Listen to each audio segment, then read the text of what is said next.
আর এক রকম ক্রোধের পুরুষ, শুধু রাগের মূর্তি। তাই রাধারানী শুধু কন্দন করে, হায় হায় কি পরিবারে আমায় বিবাহ দিল বাবা। আমার বাবার বিশ্বভানু রাজা আমায় এত ভালোবাসে, আমি আমার জন্য দোলনা করে দিয়েছিল সোনায়, এই যে ঝুলন যাত্রা যে হয়, তাহলে সেই রাধারানী আমি আজকে এখানে এসে বর্ষনায় বিয়ে দিয়েছি, নন্দরাজের কাছে চলে এসছে, বিয়ে দিয়েছে যাবটে। যাবটে এসে বিয়ে করে এখন ভাবতে কি দুঃখ কষ্টের মধ্যে জীবনটা কাটাচ্ছে।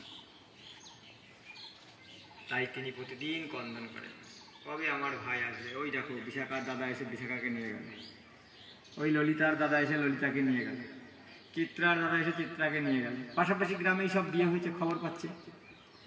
আর রাধারানী জানলা দিয়ে শুধু দেখে আমার ভাই শ্রীরাম কখন আসে, কবে আমায় নিয়ে যাবে।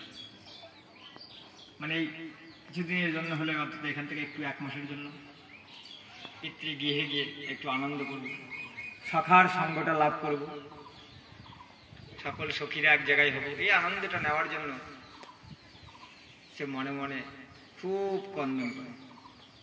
আর তার স্পন্দন ধ্বনিতেই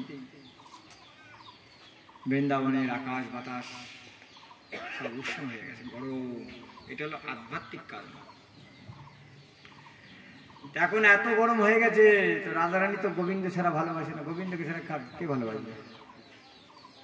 এখন নৌ বিহার, বিহার মানে ভ্রমণ করা। তাহলে জলটাই যে নদীর পাশে রয়েছে, জলটার মধ্যে যদি বাতাস লাগে, তাহলে জলের ঠান্ডা বাতাস যদি উঠে আসে, বাতাসটা কি হবে?